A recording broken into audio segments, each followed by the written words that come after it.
Twalabye Subi Queen ng'ali mu kugamba, namulabye ku Facebook ng'agamba bannange yeffe abasajja abakazi abatalina bazadde baffe twazaalibwa mu famire ng'omu.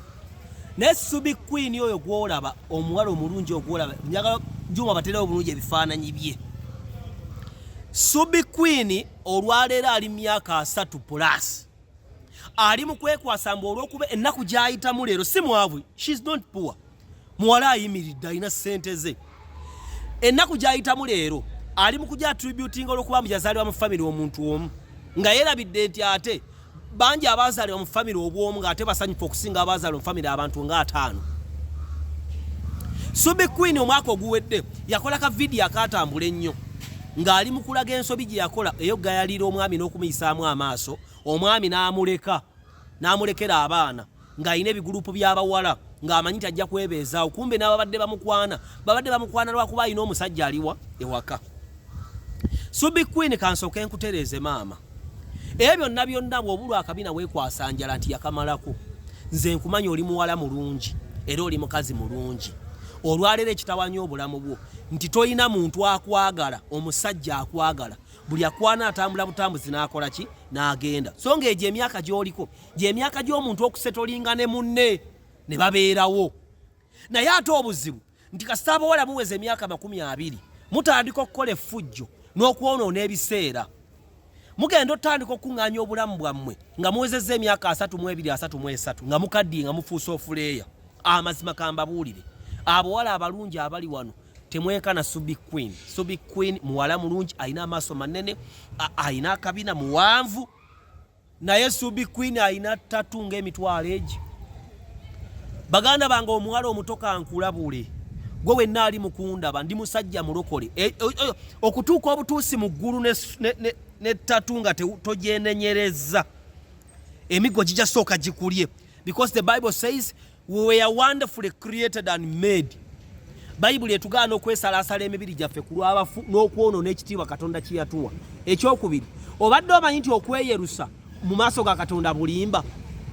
Kuba ye yakutonda n'omubiri omulungi, kati gwe n'ogwongerako by'oyagala. Okwerungiya si kirungi, kyokka Bayibuli etugaana okwerungiya ekiyitiridde.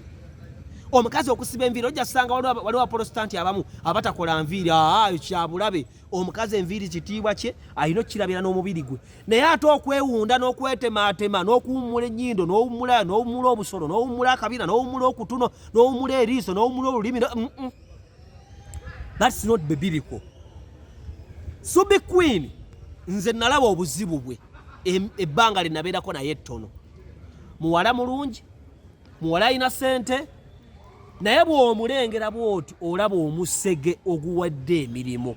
Tewali musajja asobola kwagala Subi Queen n'amutwala wuwe kubeera mukyala we.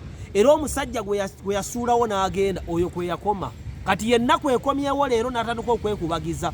Ate kigenda mutomentinga nnyo kubanga ebiseera Pawulo Kafeero yagamba nti omukisa gujja lumu, bw'oba olowooza nti gugula sirungi kale lamuza omulala. Abaana abawala mbalabula, teweekubya ttatu.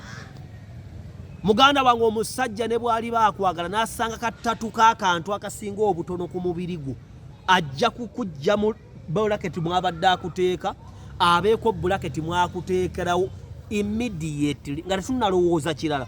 Ajja kukujja mu status eno akuteeke mu kasonda akalala. Era ne bwekuli bakuwasa ng'akuwasizza ajja sooka yejjuse. Bw'ali balowooza okukuwasa, omusajja n'akulabako kattatu bwe kati, ne bwe kaba ka musaalaba, ne bwe kaba ka Biikira Maaliya, ne bwe kaba ka mugaati omutukuvu, ne bwe kaba ka Bobi Wine, ng'akuteeka ebbali. Nze mbabuula kubanga from experience I'm a man now, obulamu mbubaddemu. Ekyokubiri, ennyambala kigambo kikulu. Baganda bange, omuwala temwambala bubi okujjako nga mwetunda. Abawala mwettanidde okutambula temulina mpale, mwettanidde okutambula nga muli bute n'okwambala obuntu obukunukidde. Itisooke kuba muli baana bato, naye tomulowooza nti temuli kaddiwa. Tosiriwala muwala gwali mukunda abanolowooza nze gwolaba n'emyaka 3 muwogo nalinako emyaka 21. Maama wange nakyo balina emyaka 7 maama wange yalinako emyaka 18 ng'atiba bwati kati akaddiye walaayo ojja kkula. Emikisa gy'oyonoonye kuba bw'otambula obwereere abasajja bonna abakutu because people see abantu balaba era mulimu n'ali mu kunoonya ng'alowooza onaabeera mukyala we gwe nga tomanyi naye agenda okulaba ennyambala y'entambula n'asalula nga ati ono kantemese butemesa mulye na boyiro shwe kati mutandike okwejjusa n'okupapala ku myaka 29 nga munoonya ababawasa temubalaba.